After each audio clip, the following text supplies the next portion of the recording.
All right, this here is my 1/16 scale M4A3 early Sherman. It's a conversion using the Tamiya Sherman as the basis for the conversion, and then once again using a completely resin hull and turret, which, man, I bought this, man, years ago, and sat on it for a very long time, and it probably wasn't until about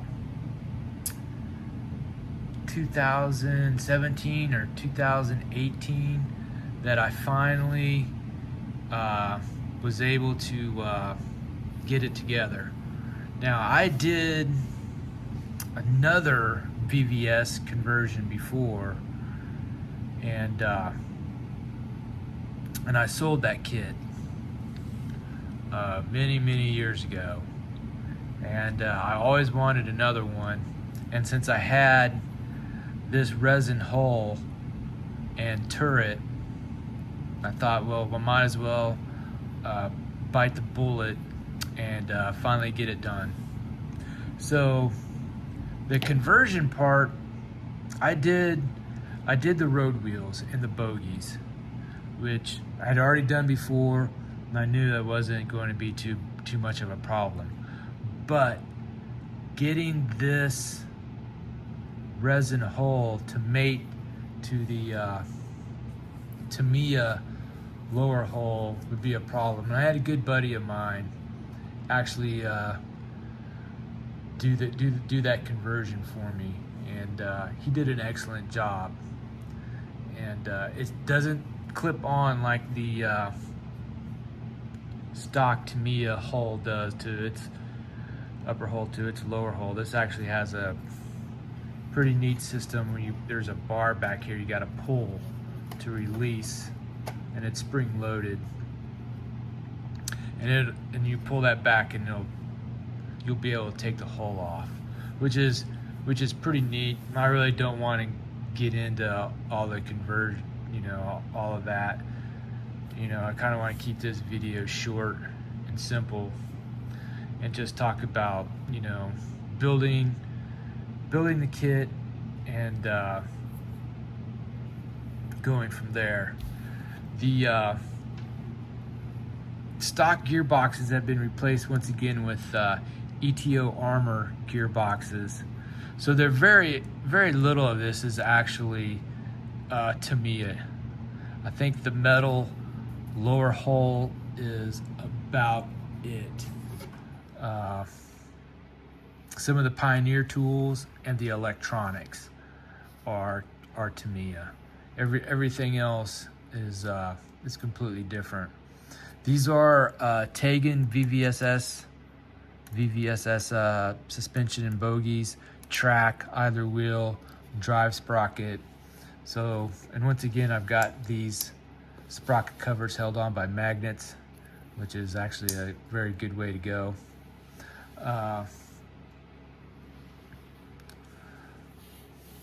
This tank is a great runner.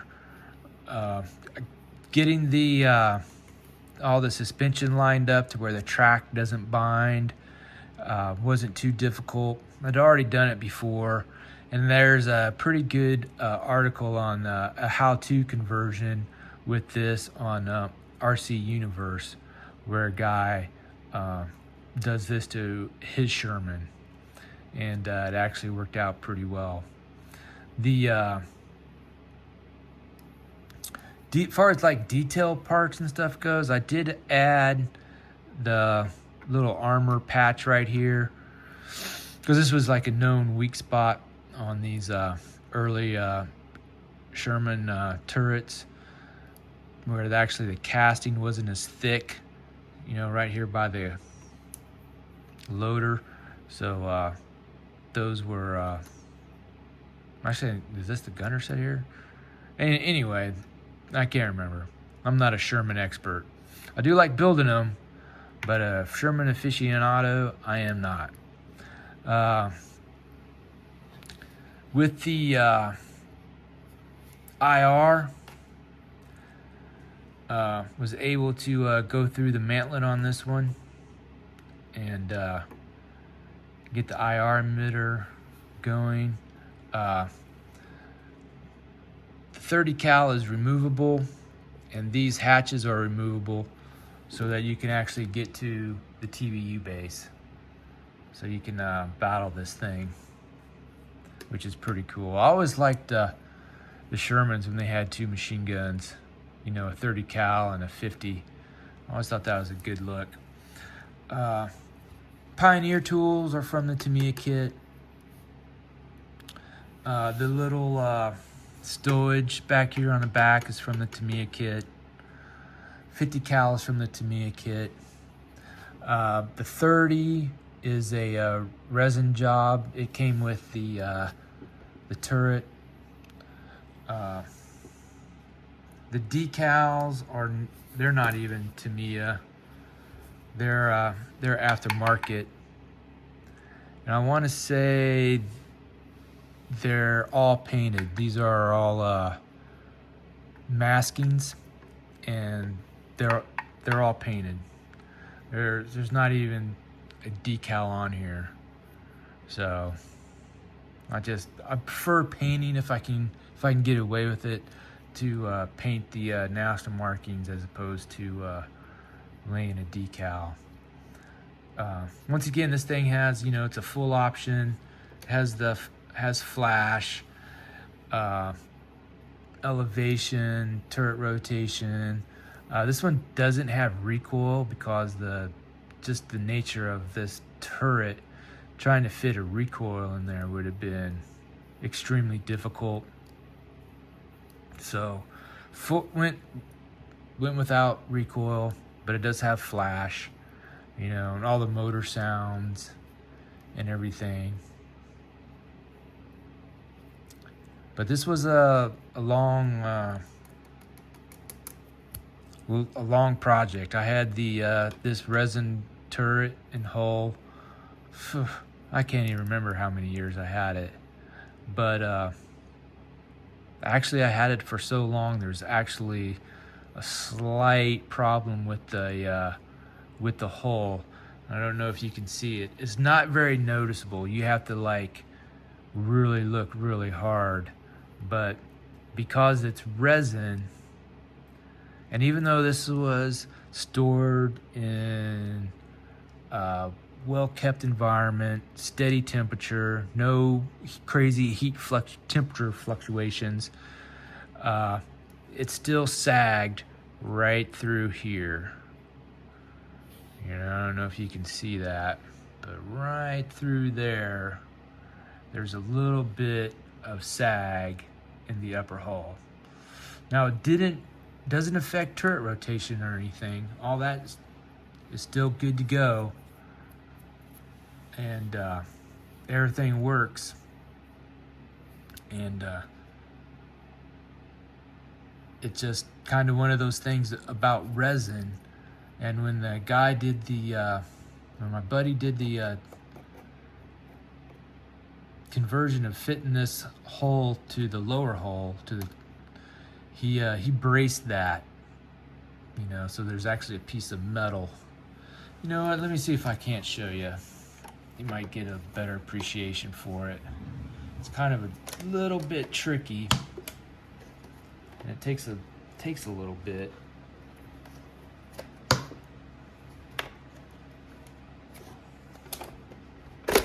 There we go. Come on.